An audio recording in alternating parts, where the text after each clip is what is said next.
19 नवंबर 2025 मध्य प्रदेश के मुख्यमंत्री डॉक्टर मोहन यादव ने बुधवार को खजुराहो में ओबेरॉय ग्रुप द्वारा विकसित होटल द राजगढ़ पैलेस का भव्य शुभारंभ किया।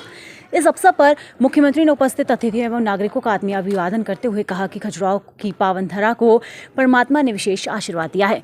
जटाशंकर महादेव ने 64 योगिनी जैसे अद्वितीय देवस्थानों की उपस्थिति के साथ अब द राजगढ़ पैलेस का शुभारंभ इस क्षेत्र को एक नए स्वर्णिम पर्यटन युग में प्रवेश कराएगा। मुख्यमंत्री ने कहा कि ये होटल न केवल स्थापत्य कला का उत्कृष्ट उदाहरण है बल्कि अपने सौंदर्य और वैभव से 350 वर्ष पुराने बुंदेलखंड के गौरवशाली इतिहास को आज फिर से जीवंत कर रहा है। उन्होंने बताया कि बुंदेला शासकों के दौर में निर्मित ये भव्य पैलेस आज आधुनिक पर्यटन सुविधाओं के साथ परंपरा, संस्कृति और शिल्पकला का संगम प्रस्तुत कर रहा है। उन्होंने मुस्कुराते हुए कहा, जहाँ से देखो ये पैलेस केवल खूबसूरती का नजारा ही प्रस्तुत करता है, खजुराहो की पहचान को और उज्जवल करेगा। मुख्यमंत्री डॉक्टर यादव ने इस अवसर पर पर्यटन विस्तार के सामाजिक और आर्थिक महत्व पर भी प्रकाश डाला। उन्होंने कहा कि होटल और पर्यटन केंद्र केवल पर्यटकों को आकर्षित नहीं करते बल्कि स्थानीय युवाओं कर्मचारियों के लिए स्थायी रोजगार और प्रशिक्षण का बड़ा माध्यम बनते हैं। हमारे लिए सौभाग्य की बात है, यद्यपि खजुराहो को परमात्मा ने कुछ विशेष आशीर्वाद दिया है। खजुराहो के कंदरिया महादेव, 64 योगिनी मंदिर, जटाशंकर महादेव और उतने अच्छे लोग, और ऐसे में ही सबसे अच्छा होटल ग्रुप का बहुत पुराना प्राचीन नाम, जोरदार अभिनंदन ओबेरॉय ग्रुप के लिए। आज के होटल ओबेरॉय के इस लोकार्पण के अवसर पर ये खजुराहो एक नए दौर में प्रवेश कर रहा है। मैं अपनी ओर से बधाई देना चाहता हूं। हमारे यहाँ उम्मीद करेंगे कि जिस प्रकार से ये होटल के लिए मेहनत की गई, एक बार जोरदार अभिनंदन करें।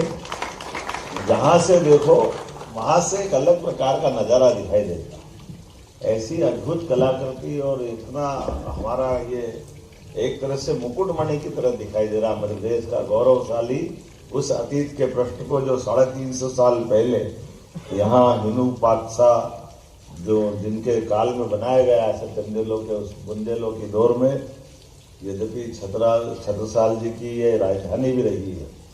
और यहाँ ये कोई होटल खुलता तो होटल केवल पर्यटकों के लिए नहीं होता, बड़े पैमाने स्थानीय लोगों को रोजगार देने का भी होता है।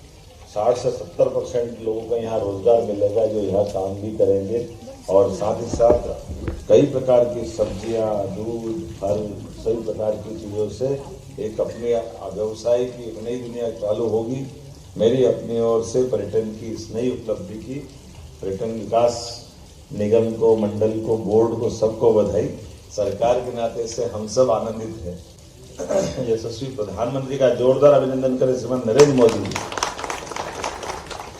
जिसके कारण से ये हमारा एयरपोर्ट तो है ही, लेकिन वंदे भारत की जो नई ट्रेन मिली है, मुझे मालूम नहीं कि शायद आप ही का इंतजार कर रही थी, ओबेरॉय आए तो वंदे भारत आएगी। बनारस से सीधा मतंगेश्वर महादेव है ना, काशी विश्वनाथ से दोनों महादेव को जोड़ने के लिए ये ओबेरॉय ग्रुप ने बड़ी महती भूमिका अदा करी है।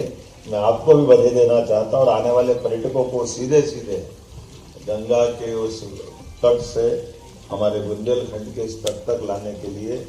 और इसीलिए मैं जब देख रहा हूं कि हमारे आंकड़े देखें पर्यटकों के, तो पर्यटकों में 526% की वृद्धि, ये बहुत बड़ी वृद्धि होती है। जोरदार अभिनंदन। टूरिज्म के अधिकारी बैठे आपके माध्यम से मंत्री तक ये मैं सौगात पहुंचाता हूं। 13 करोड़ 41 लाख से अधिक पर्यटक गत वर्ष आए। ये अपने आप में बड़ा आंकड़ा है। हमारी अपनी पर्यटकों के माध्यम से कई प्रकार की व्यवस्थाओं से परिचित भी होता है, और मैं उम्मीद करता हूं कि बदलते दौर में ये और बढ़ता जाएगा। मेरी अपनी ओर से पुनः आप सबका वंदन, अभिनंदन, और एक बार फिर ओबेरॉय जी और उनकी पूरी टीम को बधाई। बहुत बहुत